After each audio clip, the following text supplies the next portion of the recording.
Je me nomme Dr Michel Collet, médecin chirurgien généraliste, fondateur de la clinique Fleming et de l'Institut Fleming. Où?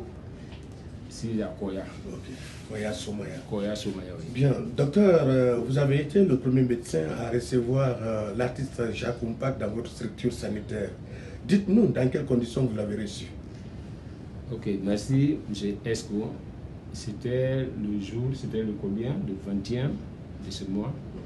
Nous avons reçu Jacques dans un état d'agitation psychomotrice avec des plaies incessantes, disons presque dans un état précommun. Et à la réception, aussitôt, nous avons pris sa tension, où moi-même personnellement, je l'ai reçu ici, j'ai pris la tension qui était à 28,16. Et à ce stade-là, Jacques était, disons, dans un état d'inconscience, parce qu'avec l'agitation psychomotrice, il y avait des délires. Il était au stade de pré-coma, et aussitôt, on l'a mis dans une salle d'observation où des médicaments ont été insérés dans le but de ramener la tension vraiment de façon peut-être qu'il puisse supporter. C'est ainsi, j'ai ordonné à mes confrères de l'envoyer dans une salle où il était coupé de toute excitation et une ordonnance a été émise pendant ce temps-là, ce qui était disponible à notre niveau pour faire baisser rapidement la tension.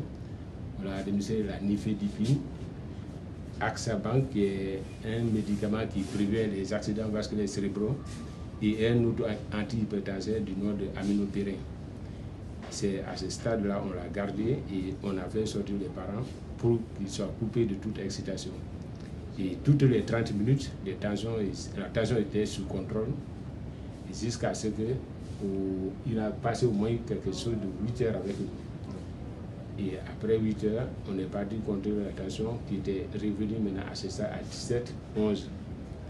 Et vers la soirée, je l'ai libéré avec l'ordonnance.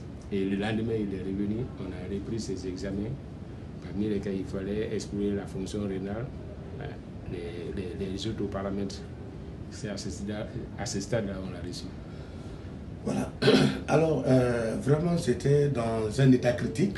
Très critique. Il faut le dire. Alors, par votre compétence, vous avez réussi quand même à maîtriser un peu, à normaliser la tension jusqu'à ce qu'il ait chuté de 28 à 18. Alors, quel est le message fort que vous pouvez passer?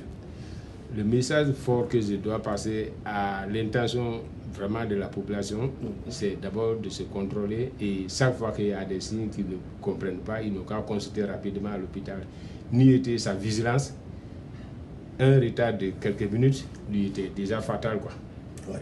Et heureusement, avec sa vigilance, ils ont consulté très tôt et c'est ce qui nous a permis vraiment de le faire revenir en vie, quoi. Sinon, Jacques ne serait pas parmi nous aujourd'hui. Merci, docteur.